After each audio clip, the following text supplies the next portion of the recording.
natin ang kapistahan ng mahal na Birhen ng Santo Rosario, ano ang siyang itinuturo sa atin bilang mga Katoliko, lalo't higit bilang mga anak ng ating Inang Peña.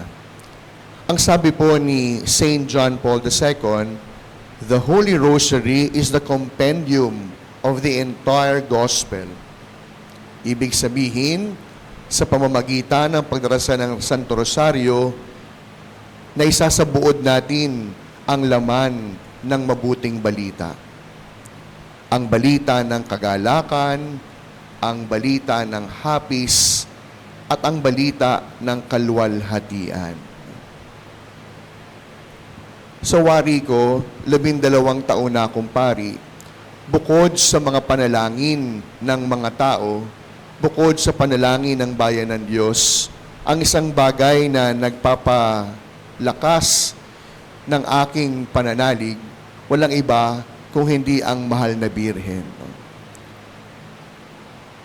Sa kultura ng mga Pilipino, hindi magandang pakinggan kapag sinabi natin, mamas boy yan. Hindi maganda ang ating pagtingin kapag nalaman natin malaki na, mamas boy pa rin. Pero ngayong umaga, tahasan kong sasabihin, I am my mama's boy. Ito hindi lamang bilang anak ng aking nanay, kundi bilang pari, I am Mama Mary's boy. At bilang isang pari, iyon po yung isang bagay na patuloy kong pinanghahawakan. Nananatili yung katatagan, nagpapatuloy yung paninindigan, at magpasa hanggang ngayon, 12 taon na ako, pari pa rin. Hindi dahil sa aking angking galing, kundi dahil sa panalangin ng mahal na Birhen. At ngayong umaga, yun po yung isang bagay na dapat nating matutuhan. We must learn from the fidelity of the Virgin Mary. We must learn from her faithfulness. Sa paanan ng krus, sino lamang yung mga nanatili? John the Beloved at ang mahal na Birhen. Ang lahat ng mga kaibigan at alagad ng Panginoon, tumakas at nagsitago. Pero alam niyo, meron pong mga kwentong umiikot. Even John the Beloved also wanted to leave Jesus on the cross. Kahit siya natakot, nagplanong umalis at magtago. Pero ano po yung nangyari, ba't hindi siya nakaalis? Ano po yung naganap kung bakit hindi niya naiwanan si Jesus doon sa krus? Ang mahal na Birhen ay nakakapit sa kanya. He also wanted to leave Jesus behind, but Virgin Mary was holding on to him.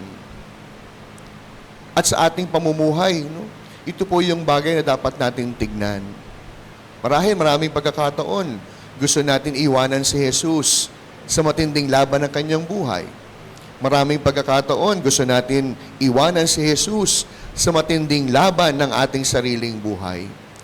Pero salamat sa mahal na Birhen, patuloy siyang nakakapit sa atin upang hindi natin iwanan si Jesus, upang hindi natin talikuran ang Diyos. At yun po yung unang bagay. Ipinagdiriwang natin ang Santo Rosario sapagkat ibig natin matuto mula sa karanasan at turo ng ating mahal na ina. Pangalawa, sa pagdarasal natin ng Santo Rosario, pwede nating isipin parang hindi tama sapagkat sabi sa kasulatan, iwasan ang mabulaklak na salita, iwasan ang paulit-ulit na panalangin. Pwede nating sabihin, o yung mga pagano, kita nyo na, mali ang pagdarasal ninyo. Inuulit, mabulaklak na salita. Pero alam niyo, yung panalangin ng paulit-ulit, ang panalangin ng Santo Rosario, hindi sa katunayan para sa mahal na Birhen. Sapagkat kahit hindi tayo magdasal ng Santo Rosario, mananatiling ang Birhen ay mahal na Birhen. Walang magbabago. Pero ang pagdarasal ng Santo Rosario, para kanino? Para sa atin. Because we're all a bunch of people who are fickle-minded. It is so easy for us to forget. Kaya ang isang bagay na inuulit, hindi lamang natatandaan. Ang isang bagay na inuulit, hindi nakakalimutan.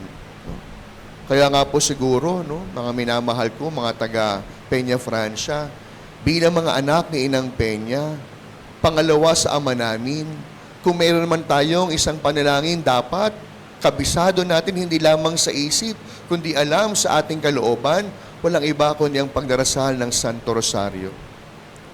The rosary in our pockets would always help us to stay with Jesus, to cling to Jesus, and not to leave Jesus in the middle of our own battles. Kaya sa pagpapatuloy po ng ating pagdiriwang, ang Santo Rosario inuulit, hindi dahil kinukulit natin ng Diyos. Inuulit ang mga panalangin ng Santo Rosario sapagkat madali po tayong makalimot. Madali natin hindi matandaan ang kabutihang loob ng Diyos para sa atin. Kaya sa pagpapatuloy po ng ating pagdiriwang, lalo't higit sa mga kalalakihan, mas nakakagwapo kung yung kalalakihan may rosaryo sa kanilang mga bulsa. Huwag natin ikahiya na we are our mama's boys, sapagkat sa pamamagitan ng panalangin ng mahal na Birhen, napapatatag tayo. Nagiging daan ito upang huwag natin iwanan si Jesus, upang huwag talikuran ng Diyos. At ang paulit-ulit na panalangin ng Santo Rosario ay laging magpapaalala sa atin, hindi lamang ng katapatan ng Diyos sa atin, kundi ang paulit-ulit na pagdarasal ng Santo Rosario ay laging magbibigay sa atin ng pagkakataon na tularan ng mahal na Birhen sa kanyang katapatan, sa kanyang malalim na pananampalataya. Mahal na Birhen ng Santo Rosario, ipanalangin niyo po kami. Amen.